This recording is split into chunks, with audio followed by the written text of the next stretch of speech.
नमस्कार दोस्तों, स्वागत है आप सभी का हमारे YouTube चैनल अपरिचित मज़ेदार हिंदी कहानियों में। दोस्तों, आज के इस वीडियो में हम आपके लिए चौमासे की सावन महीने की एक सुंदर कथा लेकर आए हैं। किसी गांव में एक व्यक्ति रहता था।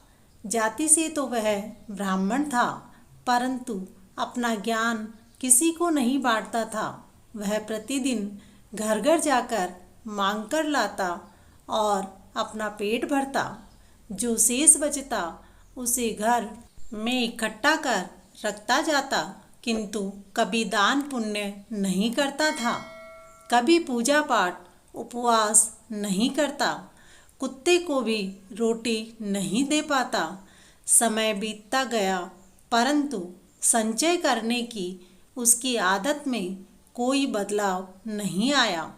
एक दिन वह मर गया।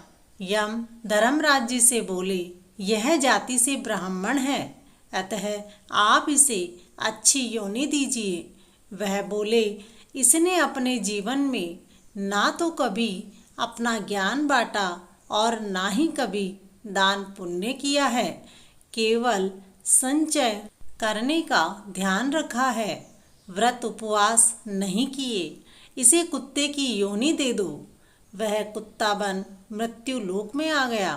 भूख से तड़पता वह घर घर जाता और भोंकता, परंतु कोई उसे रोटी नहीं देता। भूख के कारण बिलखता हुआ मर गया। यम बोले, इसी तो किसी ने रोटी नहीं दी, बेचारा भूखा ही मर गया। धर्मराज बोले, पिछले जन्म में कभी भूखे को रोटी दी होती तो इस जन्म में मिल जाती।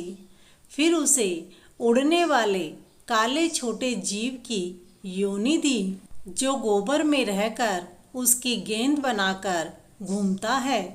एक भौरा उड़ता हुआ आया और उससे पूछा, तुम गोबर के गोले बनाकर क्या कर रहे हो? वह बोला, यही मेरा घर है, मैं इसमें ही रहता हूँ। भौरे ने कहा, मैंने तुम्हारा घर देख लिया, अब तुम मेरे घर चलो। वह बोला, मैं कैसे जा पाऊंगा? तुम तो ऊपर उड़कर चले जाओगे, मैं इतना उड़ नहीं सकता। भौरा अपने भंजों में पकड़कर ले गया। एक सुंदर बाग में फूल पर बैठा कर बोला, देखो ये है मेरा घर। उसने कहा, तुम्हारा घर सुंदर है, आज मैं यहीं रहूँगा। भौरा बोला, ठीक है, रात होने से पहले फूल से निकलकर पत्तों पर आ जाना। ठीक है, ऐसा कहकर वहीं बैठा रहा। फूलों की खुशबू लेते हुए उसे नींद आ गई। रात होते ही वह फूल में बंद हो गया। सुबह पंडित बाग में आया, वहाँ से फूल तोड़े और मंदिर में ले जाकर शंकर, पार्वती, गणेश आदि देवताओं पर चढ़ा दिए। फूल में बंद वह देवताओं के चरणों में रहा। दूसरे दिन पंडित आया, पहले दिन के फूल उठा लिए और ताजे फूल चढ़ा दिए। पुराने फूलों को नदी में बहाकर घर आ गया। वह फूल में ही मर गया। धर्मराज जी ने इस बार उसे बंदर की योनि दी। बंदर पेड़ों पर उछलता कूदता, जो मिलता खाकर पेट भर लेता। सोमवार के दिन राजा की रानी अपनी सखी सहेलियों के साथ बगीचे में खाना लेकर आई। चौमासा था, इसीलिए सूर्यास्त से पहले भोजन करने के लिए पेड़ के नीचे बैठकर भोजन करना शुरू किया। एक रोटी गाय के लिए, एक रोटी कुत्ते के लिए निकाली। भोजन करने लगी तो बंदर इधर उधर से झपट्टा मारने लगा।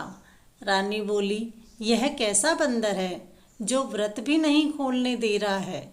एक सखी बोली, रोटी देनी तो जानवर को ही है, फिर इसे ही दे दे।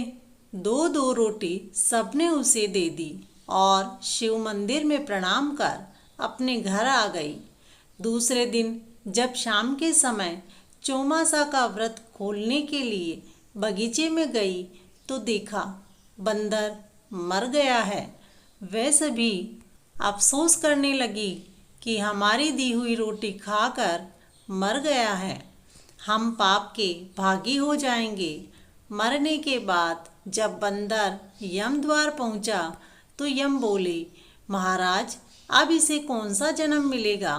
धर्मराज जी बोले, यह कूल में बंद रहकर भगवान के चरणों में एक दिन और रात रहा तथा रानी और उनकी सखियों के हाथ से इसने रोटी खाई।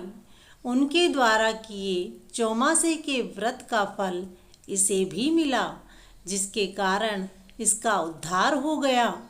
दोस्तों, इसीलिए कहते हैं कि हमें अपने जीवन काल में अपने हाथों से दान पुण्य करते रहना चाहिए। बोलो शंकर भगवान की जय, माता पार्वती की जय। आपको ये कहानी कैसी लगी हमें कमेंट बॉक्स में लिख कर के ज़रूर बताएं। ऐसी ही कहानियाँ देखने के लिए हमारे चैनल को सब्सक्राइब करें, लाइक करें और अपने दोस्तों के साथ शेयर करें। धन्यवाद।